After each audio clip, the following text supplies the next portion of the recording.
Hər vaxtınız xeyir, dəyərli izləyicilər. Bu videomuzda 6-cı sinif şagirdləri üçün yeni model monitorinqlərə hazırlıq vəsaitində olan yekun monitorinq 9-un izahlarını paylaşacağam. Bu videoya qədər, yəni yekun monitorinq 9-a qədər olan bütün monitorinq sualları bir-bir paylaşılıb.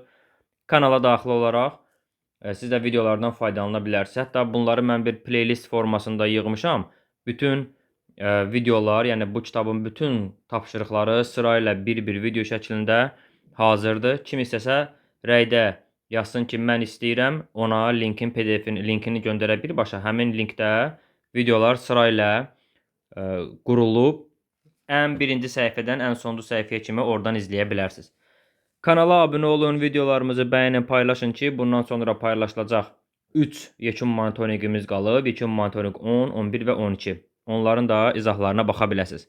Keçək indi sualların izahına.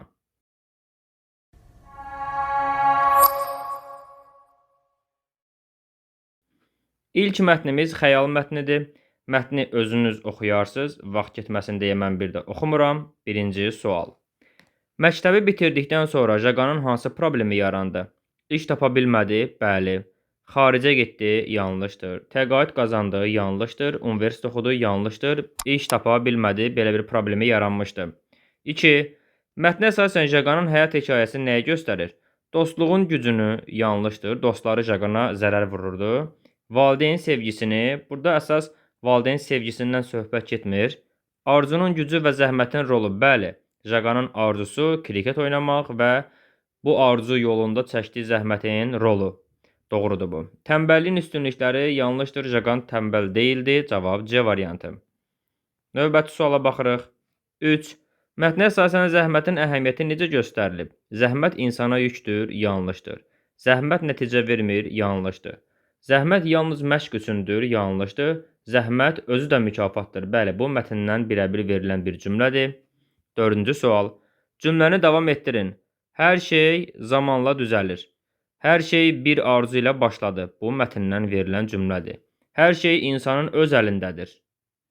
Hər şey əmək tələb edir. Burada deməli, hər şey insanın öz əlindədir. Hər şey əmək tələb edir. Hər şey zamanla düzəlir. Bu fikirlər əslində doğru fikirlərdir. Yəni, cümlə formasında qurula biləcək, mətnlə də əlaqəli doğru fikirlərdir. Amma mətndə birəbir verilən bir cümlə var. Hər şey bir arzu ilə başladı. Mətnin sonunda kiçik bir uşaq yaxınlaşır, Jaqana soruşur ki, bu uğurun sirri nədir? O da deyir ki, hər şey bir arzu ilə başladı. Ona görə doğru cavabımız olacaq C variantı. 5. Jaqanın həyatda öyrəndiyi əsas dərs nə oldu? Dostların sözünə inanmaq lazımdır, yanlışdır. Jaqanın dostları ona zərər vururdu, sözünə qulaq asanda nə dərs oxumurdu, nə kriket oynamırdı. İnsan zəhmət çəkməlidir, bu doğru fikirdir. Əyləncə daha yaxşıdır, yanlışdır. Jaqan əyləncə ilə məşğul olanda həm dərslərini axsatmış, həm də kriket oynamaqdan əl çəkmişdi. İş həyatı asandır, bu da yanlışdır. Doğru cavabımız oldu. B bəndi. İnsan zəhmət çəkməlidir. Növbəti sual. Jaqanın həyatdakı əsas dönüş nöqtəsi nə oldu? Dostları ilə əylənməsi yanlışdır. Kriketi buraxması yanlışdır. Britaniyaya köçməsi yanlışdır. Atasının nəsihəti bu doğru fikirdir. O, kriketi atandan sonra dərsləri oxumadı, kriket oynamadı və atasının onda mətnin son hissələrində bir dialoqu var ki, bu nəsihətdən sonra o öz səhvini anlayır və həm dərslərinə, həm də kriket oynamağa yenidən qayıdır. 7. Mətnə əsasən yanlış fikirləri seçin. Jaqanın arzusu məşhur kriketçi olmaq idi, doğrudur. Jaqan Britaniyaya köçəndən sonra heç vaxt kriketlə məşğul olmadı, yanlışdır, oldu. Məktəbdə yaxşı nəticələr əldə edib kolleci qəbul olundu, yanlışdır, məktəbi oxumadı, öz dostlarına qoşuldu, hansı ki dostları onu pis yola çəkirdilər və kolleci qəbul ola bilmədi. Jaqan yerli mağazalardan oğurluq edirdi, bəli, dostlarına qoşulanda o pis yola düşmüşdü, oğurluq edirdi, var bu mətndə. Atasının sözləri ona təsir etmədi. Bu yanlış fikirdir. Atasının sözləri ona təsir edir və Jaqanın atasının nəsihətindən sonra həyatındakı dönüş nöqtəsi başlayır. Deməli, biz yanlış fikirləri axtarırıqsa cavab olacaq 2, 3 və 5. 1 ilə 4 doğru fikirdir. Cavabımız oldu A bəndi. 8. Bu hekayədən çıxarılan əsas ibrət nədir? Əyləncə həyatda əsasdır. Xeyr, əyləncə əsas deyil, yanlışdır. Zəhmət və məqsəd olmadan uğur olmaz. Bu doğrudur. Dostların fikri vacibdir. Xeyr, vacib deyil. Dostlar Jaqana pis yola çəkirdi. Uşaqlar valideynlərinə qulaq asmamalıdır, yox, asmalıdır. Səhvdir bu da. Doğru cavabımız oldu B bəndi. Növbəti sual. Mətnin sonunda kiçik oğlanın sualı nəyə işarədir? Uğurun sirrinə maraq, bu uyğun gəlir. Britaniya tarixi səhvdir. Kriket qaydalarını öyrənmək səhvdir. Dostluğun əhəmiyyəti səhvdir. Cavab uğurun sirrinə maraq. 10. Mətnə əsasən hansı sualın cavabı yoxdur? Jaqanın ailəsi haraya köçdü? Britaniyaya. Var cavabı. Jaqan niyə universitetə qəbul ola bilmədi? Çünki o avara dostlarına qoşuldu və kitab oxumadı. Jaqanın məşqçi ilə son görüşü necə oldu? Məşqçi ilə son görüşü. Burada son görüş deyəndə hansı görüşü nəzərdə tutulur? Mətnə əsasən bunu demək əslində çətindir. Çünki deməli bu hissədə deyir ki, ertəsi gün Jaqan səhər tezdən yeməyini yedi və bir vaxtlar məşq etdiyi kluba yollandı. Məşqçidən yenidən qatıla bilməyəcəyini soruşdu. O da sadiq olarsa kluba qəbul edə biləcəyini dedi. Beləliklə Jaqan məşqə başlayır. Yəni qidalanmağını, yuxusunu, hər şeyini düzəldir və zəhmətin özünün də mükafat olduğunu başa düşür. Yəni ən son məşqçi ilə burada görüşləri var. Yəni suala bir də qayıdaq. Son görüşü necə oldu? Məşqçi ilə son görüşündə məsələn deyə bilərik ki, mətnə əsasən məşqçi onu yenidən məşqlərə qəbul etdi, hansı ki, o çox çalışacağına söz verirdisə. Jaqan kriketə necə qayıtdı? Kriketə atasının nəsihətindən sonra qayıtdı, səhvini başa düşdü. Bu sualın da cavabı var. Əslində 10-cu sualda bütün bəndlərin cavabı var. Bu sual yanlışdır. Növbəti mətnimiz siqaret çəkməyin sağlamlığa təsiri mətnidir. Mətni oxuyun özünüz. 11-ci sual. Şəkilə əsasən hansı fikri yanlış hesab olunur? Dünyada tütündən ən çox istifadə edən ölkə Çindir. Deməli biz şəkilə qayıdırıq. Deyir ki, burada ən çox istifadə Rusiyada 27.1%-dir. Yəni Çin deyil. Bu yanlışdır. Küveyt əhalisinin 23.1%-i tütündən istifadə edir. Yenə mətnə gəlirəm, Küveyt tapıram, 23.1% tamamilə doğrudur. Hindistan dünyada tütündən ən az istifadə edən ölkədir. Bəli, bu mətndə də var idi. Sxemə də baxsaq, ən az 7.1% Hindistandır. Doğru fikirdir. ABŞ əhalisinin 11%-i tütündən istifadə edir. Yəni ABŞ-yə gəlirik, baxırıq ki, 11%-dir. Tamamilə doğrudur. Deməli, yanlış fikrimiz oldu A variantı. 12. Hansı fikir doğrudur? Siqaret çəkmək sadəcə vərdişdir. Yox, sadəcə vərdiş yox, eyni zamanda asılılıqdır. Sağlam gələcək üçün tütünsüz həyat zərurətdir. Doğrudur. Pasiv siqaret çəkmək riskli deyil. Yanlışdır, risklidir. Siqaretə qarşı mübarizə fərdi seçimdir. Bu fərdi seçim deyil, yanlışdır. Cavab B variantı olmalıdır. 13. Mətnə əsasən hər siqaretin 20 dəqiqə ömürdən alması bizə nəyə göstərir? Siqaretin ölüm riskini artırmasını uyğundur. Siqaretin çox bahalı olduğunu yanlışdır. Siqaretin dadının pis olmasını yanlışdır. Siqaretin istehsalının azalmasını yanlışdır. 20 dəqiqə ömürdən alırsa, deməli ölüm riskini artırır. A bəndi doğru cavabdır. 14. Mətnə əsasən niyə siqaret çəkmək qarşısı alına bilən ölüm səbəbi adlanır? Çünki siqareti dayandırmaq olar, doğrudur. Çünki onu yalnız yaşlılar çəkir, yanlışdır. Çünki o uşaqlara mənfi təsir edir, yanlışdır. Çünki siqaret sağlamlıq üçün faydalıdır, yanlışdır. Yəni onun qarşısını alına bilən ölümdür siqaret. Nəyə görə? Çünki onu tərk etmək, dayandırmaq olar. A bəndi düzgün cavabdır. Növbəti sual 15. Şəkilə və mətnə əsasən doğru fikirləri seçin. Avstraliyada tütündən istifadə edənlərin sayı, payı daha doğrusu, Çinə nisbətən 16.6% daha azdır. Avstraliya ilə Çini müqayisə eləyəcəyik. Avstraliyada 8.3, Çində 24.9. Yəni biz çıxmalıyıq 24.9-dan çıxırıq 8.3-ü. 9-dan 3 çıxanda 6 qalır, 14-dən 8 çıxanda yenə 6 qalır, 16.6. Deməli 16.6% Çində daha çoxdur. Burada deyir ki, Avstraliyada Çinə nisbətən 16.6 daha azdır. Deməli bu doğru fikirdir. Çində çoxdur. Böyük Britaniya əhalisinin 10.9%-i tütündən istifadə edir. Yenə gəlirəm şəkilə və burada Böyük Britaniyaya baxıram ki, 11.9 yazılıb. Burada verilən cümlədə isə 10.9 deyir. Yanlışdır. Dünyada 1,3 milyon insan pasiv siqaret çəkməkdən həyatını itirir. Bəli, bu mətnin tərkibində də yazılıb, birə-bir var. 4. Hər siqaret təqribən 15 dəqiqə insan ömrünü azaldır. 15 yox, 20 dəqiqə. Fikir verin, əvvəlki sualın şərtinə deyir ki, hər siqaretin 20 dəqiqə ömürdən alması, əslində əvvəlki şərtdə elə 20 dəqiqə olmaqda göstərilir. 15 yanlışdır.